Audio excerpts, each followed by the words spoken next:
CM ಹುದ್ದೆ ಹಂಚಿಕೆ ಸಂಬಂಧ ಕಾಂಗ್ರೆಸ್ ಹೈಕಮಾಂಡ್ ಏನು ಹೇಳಿದೆ ಅಂತ ಮುಖ್ಯಮಂತ್ರಿ ಸಿದ್ದರಾಮಯ್ಯ ಮತ್ತು ಉಪಮುಖ್ಯಮಂತ್ರಿ ಡಿಕೆ ಶಿವಕುಮಾರ್ ಅವರಿಗೆ ಮಾತ್ರ ತಿಳಿದಿದೆ. ಹೀಗಾಗಿ ನಿರ್ಧಾರ ತೆಗೆದುಕೊಳ್ಳುವ ಅಧಿಕಾರ ಹೈಕಮಾಂಡ್ ಬಳಿ ಇದೆ. ಹೀಗಂತ ಕೆಜಿಎಫ್ ನಲ್ಲಿ ಆಹಾರ ಮತ್ತು ನಾಗರಿಕ ಸರಬರಾಜು ಸಚಿವ ಕೆಎಚ್ ಮುನಿಯಪ್ಪ ಹೇಳಿದ್ರು. ಮುಖ್ಯಮಂತ್ರಿ ಬದಲಾವಣೆ ಮತ್ತು ಕಾಂಗ್ರೆಸ್ ಪಕ್ಷದಲ್ಲಿ ನಾಯಕರು ಮತ್ತು ಪಕ್ಷದ ಕಾರ್ಯಕರ್ತರಲ್ಲಿ ಇರುವ ಸಂಪೂರ್ಣ ಅವ್ಯವಸ್ಥೆಯ ಕುರಿತು ಕೇಳಿದ ಪ್ರಶ್ನೆಗೆ ಉತ್ತರಿಸಿದ ಮುನಿಯಪ್ಪ, ಕಾಂಗ್ರೆಸ್ ಪಕ್ಷದಲ್ಲಿ ಎಲ್ಲವೂ ಚೆನ್ನಾಗಿದೆ. ಮುಖ್ಯಮಂತ್ರಿ ತಮ್ಮ ದಾಖಲೆಯ 17ನೇ ಬಜೆಟ್ ಮಂಡಿಸಲಿದ್ದಾರೆ. ಕಾಂಗ್ರೆಸ್ ಪಕ್ಷದ ಹಿತಾಸಕ್ತಿ ಹೆಚ್ಚು ಮುಖ್ಯವಾಗಿದೆ. ಹೀಗಾಗಿ ರಾಷ್ಟ್ರಮಟ್ಟದ ಹಿರಿಯ ಕಾಂಗ್ರೆಸ್ ನಾಯಕರಲ್ಲಿ ಸುರ್ಜೇವಾಲಾ ಒಬ್ಬರು.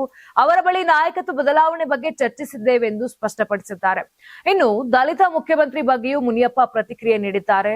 ಇದು ದೀರ್ಘಕಾಲದ ಬೇಡಿಕೆಯಾಗಿದೆ. 136 ಸ್ಥಾನಗಳನ್ನು ಗೆಲ್ಲುವ ಮೂಲಕ ಕಾಂಗ್ರೆಸ್ ಅನ್ನು ಅಧಿಕಾರಕ್ಕೆ ತಂದಿದ್ದು ಪರಿಶಿಷ್ಟ ಜಾತಿ, ಪರಿಶಿಷ್ಟ ಪಂಗಡ, ಒಬಿಸಿ ವರ್ಗದವರು.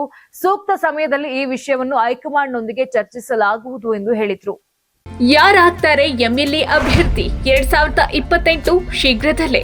ಪ್ರತಿದಿನ ಒಂದೊಂದು ಕ್ಷೇತ್ರದ ಟಿಕೆಟ್ ಆಕಾಂಕ್ಷಿಗಳ ಸಂಪೂರ್ಣ ಮಾಹಿತಿ ಪೊಲಿಟಿಕಲ್ ಜರ್ನಲಿಸ್ಟ್ ಕೆಎಂ ಶಿವಕುಮಾರ್ ಅವರಿಂದ. ಕರ್ನಾಟಕದ ನಂಬರ್ 1 ಡಿಜಿಟಲ್ ಮೀಡಿಯಾ ನಿಮ್ಮ ನೆಚ್ಚಿನ ಕರ್ನಾಟಕ ಟಿವಿಯಲ್ಲಿ ಮಾತ್ರ.